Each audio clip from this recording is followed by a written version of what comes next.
Dentro de la clínica de estos trastornos, el dolor es el síntoma principal y el dolor miofascial, como decíamos, en el 60% de los casos es la disfunción craneomandibular más habitual. Hay un fenómeno característico dentro de las miopatías temporomandibulares, que es la alteración en la dinámica mandibular con esa sensación de end-feel.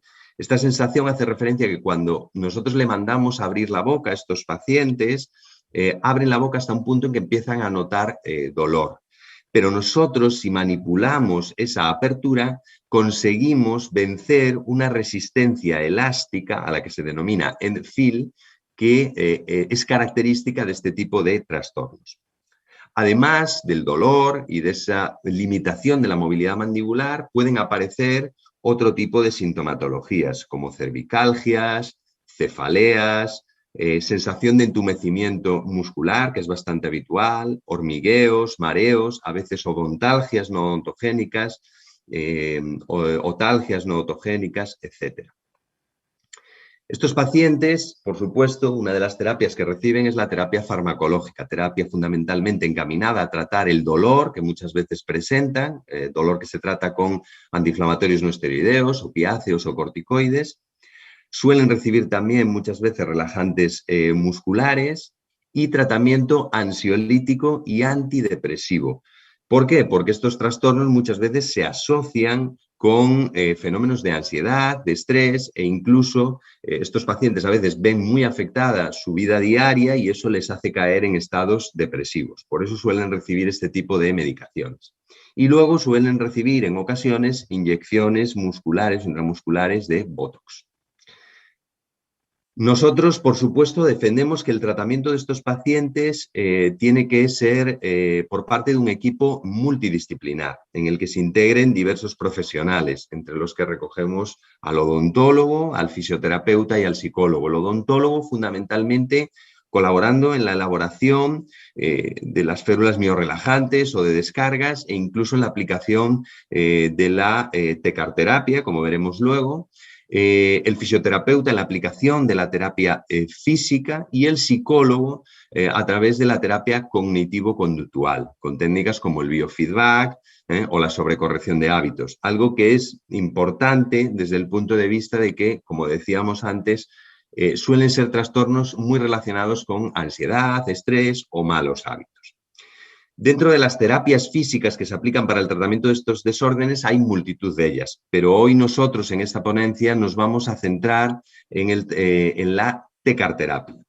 Y claro, lo primero es definir qué es la tecarterapia. Tecarterapia que se ha dado en denominar en otras ocasiones radiofrecuencia o diatermia, como una rama de la electromedicina que consiste en la aplicación de una onda electromagnética que provoca un flujo de cargas eléctricas al interior del tejido donde se aplica. Y eso va a generar la activación de diferentes procesos o respuestas metabólicas a diferentes niveles con fines terapéuticos. Tecarterapia que podemos aplicar a nivel extraoral con electrodos capacitivos y resistivos o a nivel intraoral. Y como veremos luego, más adelante en la ponencia, esto es una característica de lo que sería la tecnología de la multinacional Capenergy, la única que dispone de este tipo de electrodos intraorales certificados y con control de temperatura, que como veremos es un aspecto muy relevante a la hora de aplicar la terapia. En esta diapositiva ilustramos un poquito uno de los efectos principales que genera la aplicación de la tecarterapia sobre el organismo, que es la actuación sobre la molécula del agua. La molécula del agua es un dipolo y la aplicación de la onda sinusoidal sobre los tejidos de la onda electromagnética va a ir, como pueden ver, generando una reorientación de ese dipolo. Y eso va a generar, por un efecto de vibración molecular, un efecto fisiológico que es el incremento de la temperatura interna en los tejidos, que es uno de los efectos fisiológicos de la tecarterapia que se recogen en esta diapositiva. Además de ese, pues va a estimular la migración y proliferación celular, va a producir un incremento del flujo sanguíneo y de la oxigenación del tejido donde se aplica, por dos mecanismos, por un proceso de vasodilatación y por un proceso de revascularización o de neoangiogénesis, es decir, una formación de nuevos vasos sanguíneos.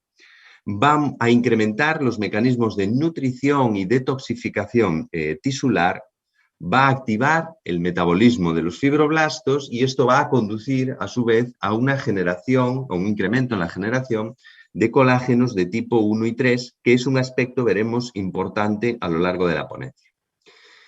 ¿Cuáles son los beneficios específicos que aporta la tecarterapia en el tratamiento de las miopatías temporomandibulares? Uno y fundamental, la reducción o eliminación del dolor que presentan estos pacientes, con la consiguiente mejora en su calidad de vida. Otro, la recuperación de la movilidad mandibular. Y, por último, la recuperación de las condiciones ideales dentro del tejido muscular, mejorando el tono y el trofismo de los músculos. Como decíamos antes, el dolor miofascial es la miopatía temporomandibular más habitual. Este dolor miofascial es un dolor crónico, un dolor sordo, es un dolor regional, referido y frecuentemente bilateral y que se caracteriza principalmente por la existencia de puntos trigger o puntos dolorosos. Estos trigger points son nódulos hiperreactivos muy sensibles, palpables en el seno de una banda muscular contraída y cuya estimulación desencadena el dolor. En este artículo que presentamos a continuación se llevó a cabo un estudio en pacientes que presentaban osteoartritis a nivel de la cadera y se trataban con radiofrecuencia. Se medían los niveles de beta-endorfinas después de la terapia y se observó un incremento de estas moléculas en la sangre. Las beta-endorfinas son moléculas endógenas producidas por el organismo y que ayudan a modular y a reducir las respuestas dolorosas. Por tanto, la radiofrecuencia pulsada se había mostrado efectiva en la reducción o la disminución del dolor en estos pacientes y en la mejora de su estado anímico. En esta diapositiva ilustramos un poquito cómo es el efecto de la radiofrecuencia sobre los puntos trigger. La onda electromagnética aplicada sobre el tejido va a producir unos efectos a nivel de las proteínas tisulares, las proteínas que están hidratadas, concretamente a nivel de los puentes de hidrógeno. Eso va a favorecer la liberación de electrones y de protones que van a actuar sobre la membrana citoplasmática celular, inhibiendo el transporte de sodio y regulando también el transporte del calcio y el metabolismo del ATP. Factores que, como se recoge en el artículo que presentamos a continuación, son fundamentales para la generación y perpetuación de esos puntos gatillo o puntos dolorosos. En esta diapositiva, en este vídeo, pueden ver lo que decíamos antes, cómo la aplicación de esa radiofrecuencia va a producir una oscilación en la orientación de las moléculas del agua que va a producir, por fenómenos de vibración molecular, un incremento en la temperatura del tejido donde se aplica. En esa imagen termográfica pueden ver cómo hay un incremento en esas zonas rojas de temperatura que conduce a un aumento de la vascularización del músculo, a un incremento de la oxigenación del tejido muscular y a una eliminación de todas esas toxinas y metabolitos y productos de desecho de ese metabolismo muscular responsables de la perpetuación del cuadro. Pero no solo el efecto se produce a nivel de la molécula del agua, también hay efectos directos a nivel de lo que sería la membrana celular, concretamente a nivel de los canales de calcio voltaje dependientes.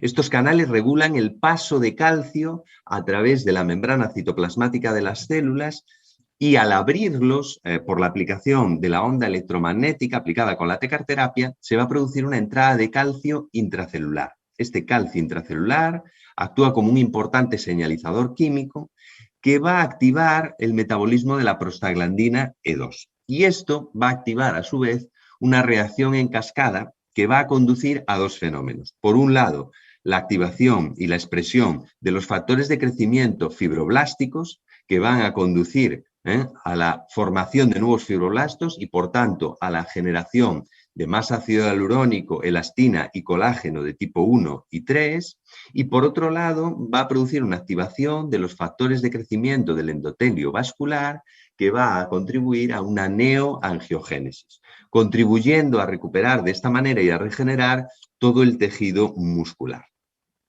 En este sentido, aportamos un nuevo artículo que evidencia cómo, y que viene a redundar en que cómo la radiofrecuencia pulsada es un excelente mecanismo que induce neocolagénesis y neoangiogénesis.